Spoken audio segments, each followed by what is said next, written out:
ساتھیوں، میرے بزرگوں، میری پردہ نشین ماں بہنوں، السلام علیکم ورحمۃ اللہ وبرکاتہ۔ جو بچے باہر بیٹھے ہیں میں ان سے گزارش کروں گا خاموشی کے ساتھ، ادب کے ساتھ بیٹھیں، اور میری خواتین جو میری مائیں بہنیں بیٹھی ہیں ان سے بھی گزارش ہے کہ ہمارا مقصد اللہ اور اس کے رسول کی باتیں سننا ہے، تو ہم باتوں سے پرہیز کریں اور جو بھی باتیں کہی جائیں اسے سنیں اور سننے کے بعد عمل کریں۔ الحمدللہ، الحمدللہ رب العالمین، والعاقبۃ للمتقین، والصلاة والسلام على سید الاشرف الانبیاء والمرسلین وعلى آلہ واصحابہ اجمعین، اما بعد فاعوذ باللہ من الشیطان الرجیم، بسم اللہ الرحمن الرحیم۔ رضی اللہ عنہم ورضوا عنہ، ذلک لمن خشی ربہ۔ آمنت باللہ، صدق اللہ العظیم، وصدق رسوله النبی الامین المتین المبین المعین الکریم۔ نحن على ذلك لمن الشاهدين والشاكرين والحامدين، والحمد لله رب العالمین۔ آئیے سب سے پہلے عقیدت و محبت کے ساتھ گنبد خضرا کی جانب لو لگا کر ہم غریبوں کے آقا، آقائے کل، فخر رسل، سیاح لامکاں، مالک انس و جاں، سید ابرار و اخیار، شہنشاہ ذی وقار، کائنات کے مرکز عقیدت، ہم غریبوں کے آقا حضور احمد مجتبی محمد مصطفیٰ روح فدا صلی اللہ تعالی علیہ وسلم کی بارگاہ میں جی لگا کر درود پاک کا ہدیہ پیش کرے۔ پڑھیے بآواز بلند، اللہم صلی علی سیدنا مولانا محمد وبارک وسلم، صلاة و سلام علیک یا حبیبی یا رسول اللہ صلی اللہ تعالی علیہ وسلم۔ صبح طیبہ میں ہوئی بٹتا ہے باڑا نور کا، صبح طیبہ میں ہوئی بٹتا ہے باڑا نور کا، صدقہ لینے نور کا آیا ہے تارا نور کا، صدقہ لینے نور کا آیا ہے تارا نور کا۔ اور پھر میرے امام نے کہا نور کی سرکار سے پایا دشالہ نور کا، نور کی سرکار سے پایا دشالہ نور کا، ہو مبارک تجھ کو ذوالنورین جوڑا نور کا، ہو مبارک تجھ کو ذوالنورین جوڑا نور کا۔ میرے عزیز بزرگوں، میرے دوستوں، میری ماؤں بہنوں، گزشتہ دن جو شب گزری اس میں فاروق اعظم رضی اللہ تعالیٰ عنہ کے حوالے سے بیان ہوا۔ آج کی ہماری یہ تیسری محفل جشن شہید اعظم کی ہے۔ انشاءاللہ آج ہم مسلمانوں کے تیسرے خلیفہ حضرت عثمان ذوالنورین رضی اللہ تعالیٰ عنہ کے حوالے سے بات کریں گے۔ بڑے افسوس کے ساتھ یہ کہنا پڑتا ہے کہ آج مسلمانوں کا حال ایسا ہے کہ مسلمانوں کے چاروں خلیفاؤں کے نام نہیں پتا۔ اگر ان کے سامنے ذکر کیا جائے تو انہیں یہ نہیں پتا کہ مسلمانوں کے چار خلیفہ کون تھے، ان کی تاریخیں کیا تھی۔ تو ہمیں چاہیے کہ ہمیں یہ سب تمام چیزوں کا معلوم ہونا، ان حضرات، ان شخصیات کا نام معلوم ہونا، ان کی ذات کے حوالے سے معلوم ہونا، یہ ہمارے لیے ضروری ہے۔ تو انشاءاللہ آج ہم تیسرے خلیفہ، خلیفہ سوم حضرت عثمان ذوالنورین رضی اللہ تعالیٰ عنہ کے حوالے سے بات کریں گے۔ میرے عزیزوں، آج نا اب تمام کی توجہ میری طرف، کوئی بھی باتیں نہ کریں۔ آج مذہب اسلام میں لوگوں نے فرقہ بندیاں کی ہے کہ مجھے یہ پسند ہے، مجھے یہ پسند ہے، میں اس کو پسند کرتا ہوں، میری عقیدت یہ ہے، میں اسے مانتا ہوں، میں اسے مانتا ہوں، میں اسے پسند کرتا ہوں۔ مذہب اسلام میں کسی کی پسند نہیں چلے گی، پسند چلے گی تو صرف رسول خدا کی پسند چلے گی، اللہ کے رسول کی پسند چلے گی۔ جسے میرے سرکار نے پسند فرمایا، اللہ رب العزت بھی اسے پسند فرماتا ہے۔ میں سمجھانے کے لیے تمہید باندھ رہا ہوں کہ عثمان کس ذات کا نام ہے، عثمان کس شخصیت کا نام ہے۔ تو مذہب اسلام میں پسند صرف اللہ کے رسول کی چلے گی، اس لیے کہ اللہ کے رسول جس چیز کو پسند فرما لیتے ہیں، اللہ بھی اس چیز کو پسند فرما لیتا ہے۔ اللہ قرآن میں کہتا ہے، فرماتا ہے فَانْكِحُوا مَا طَابَ لَكُم مِّنَ النِّسَاءِ مَثْنَىٰ وَثُلَاثَ وَرُبَاعَ، اے لوگوں نکاح کرو دو دو تین تین چار چار عورتوں سے۔ قرآن کہہ رہا ہے اور قرآن میں اللہ فرما رہا ہے، لیکن میرا نبی کہہ دے اے علی جب تک فاطمہ حیات ہے تمہیں دوسرا نکاح کرنے کی اجازت نہیں، تو بارگاہ خدا بندی سے نہیں کہا جاتا محبوب ہم تو آیتیں نازل کرتے ہیں، ہم تو تعدد ازواج پر ہم جو ہے تعدد ازواج کو پسند کرتے ہیں اور تم منع کرتے ہو، بلکہ وہ تو حسمد ہے، وہ تو بے نیاز ہے محبوب، جو تجھے پسند ہے وہ مجھے پسند ہے۔ سرکار نے حضرت سراقہ کے لیے سونے کو پسند فرمایا تو اللہ رب العزت سونے کو مردوں کے لیے ناپسند فرماتا ہے، لیکن حضور نے پسند فرمایا تو اللہ کہتا ہے محبوب ہم تو حسمد کے بے نیاز ہے، میرے پیارے تجھے جو پسند ہے ہمیں وہی پسند ہے۔ حضرت عبد الرحمن ابن عوف کے لیے میرے آقا نے ریشم کو پسند فرمایا، اللہ ریشم کو ناپسند فرماتا ہے مردوں کے لیے، لیکن حضور نے پسند فرمایا، تو پتا چلا حضور کی جو پسند ہے وہ اللہ کی پسند ہے، جو حضور پسند فرماتے ہیں وہ اللہ پسند فرماتا ہے۔ میں تمہید باندھ رہا تھا، اب سنو عثمان کس ذات کا نام ہے، عثمان کس شخصیت کا نام ہے۔ جب ماں باپ ہے نا اپنی بچیوں کا رشتہ ڈھونڈنے کے لیے، داماد ڈھونڈنے کے لیے نکلتے ہیں تو کتنی تحقیق کرتے ہیں، کتنی تفتیش کرتے ہیں، اللہ اکبر، اس لیے کہ بیٹی کا ہاتھ کسی اور کے ہاتھ میں دینا ہے، بیٹی کی زندگی کسی اور کے ہاتھ میں سپرد کرنا ہے، تو ہر ماں باپ کی فکر ہے کہ داماد اچھا ہو۔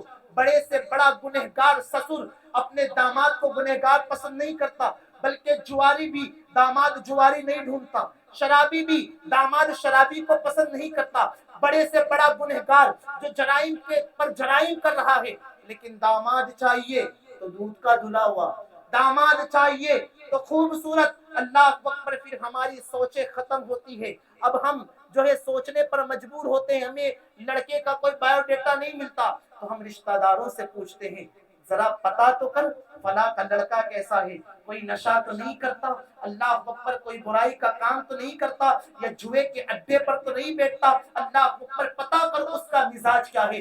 رشتہ دار نہیں بتا پاتے تو وہ لڑکے کے دوست سے پوچھا جاتا ہے کہ تیرا دوست کیسا ہے، کیا کرتا ہے، کیا نہیں کرتا ہے، مجھے بتاؤ۔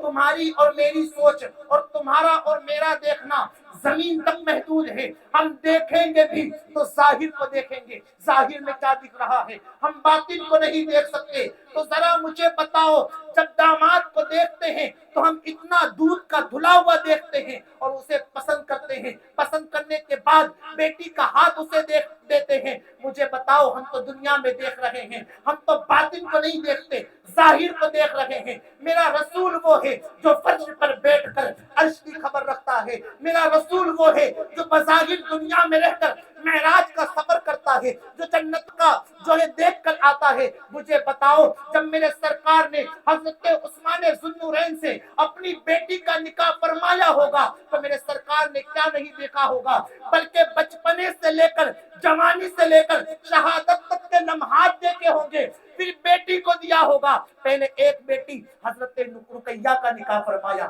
حضرت رقیہ کا نکاح حضرت عثمان ذوالنورین سے فرمایا۔ پہلے تو وہ ذوالنورین بھی نہیں تھے، ذوالنورین بھی نہیں تھے. حضرت رقیہ کا انتقال ہوا، پھر آپ نے حضرت ام کلثوم کا نکاح فرمایا.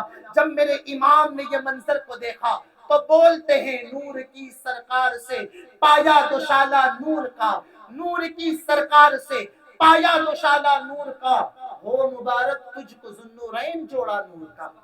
حضرت عثمان غنی رضی اللہ تعالیٰ عنہ سے پہلا نکاح حضرت رقیہ سے ہوا. انتقال ہوا تو ام کلثوم کو بھی نکاح میں عطا فرمایا. اب ذوالنورین کا مطلب کیا؟ ذوالنورین کا مطلب کیا؟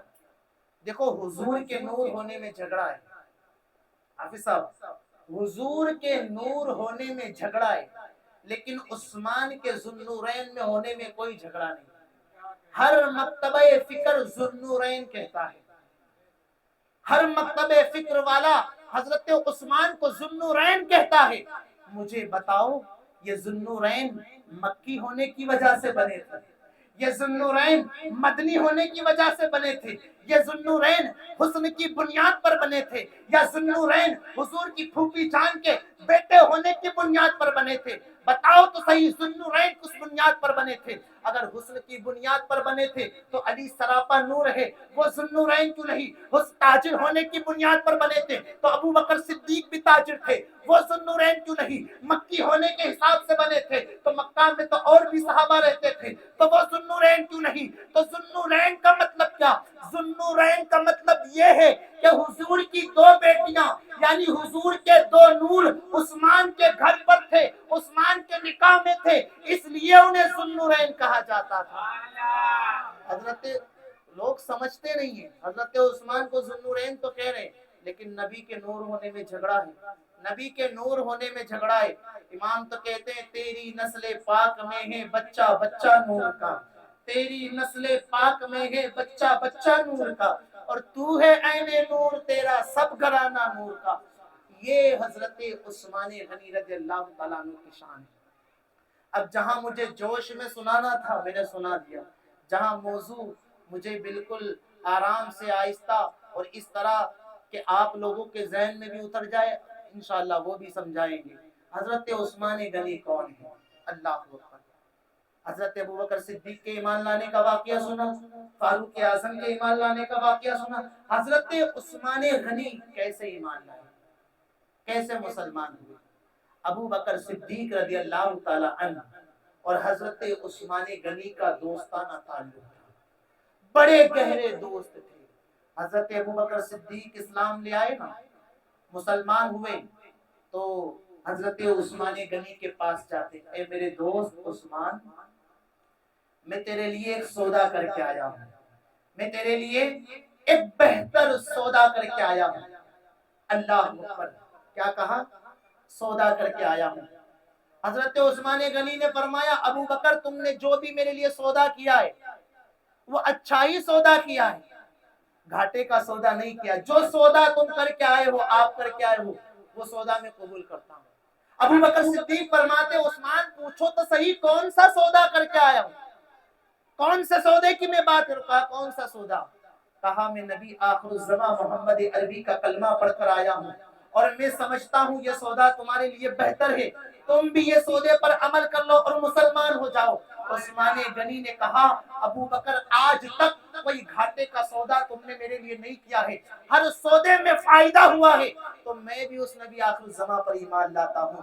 حضرت عثمان غنی ایمان لائے، مسلمان ہوئے. اللہ اکبر. مسلمان ہوئے لیکن سخاوت کیسی ہے؟ ہاں عثمان کے ساتھ ایک نام جڑتا ہے غنی کا. جب بھی ہم عثمان کہتے نا تو عثمان غنی کہتے ہیں. اتنی سخاوت کہ اللہ نے انہیں غنی کر دیا، اللہ نے انہیں سخی کر دیا. جیسے عشرہ کا موقع تھا حضور نے فرمایا صحابہ کو کہ جہاد فی سبیل اللہ کرنا ہے، جہاد کے لیے جانا ہے، اٹھو اللہ کی راہ میں خیرات کرو. آج تو مسجدوں کے چندے کی بات آئے نا، مدارس کے چندوں کی بات آئے تو ہم اپنے جیب کے اندر ہاتھ ڈال کر واپس نکال لیا کرتے ہیں کہ کہیں 100 روپے دے دیے تو میں غریب نہ ہو جاؤں، کہیں 200 دے دیا تو گھر کا اونھا نہ ہو جائے. لیکن عثمان کس ذات کا نام ہے؟ سنے مسلمانوں، اللہ اکبر. حضور نے اعلان کیا کہ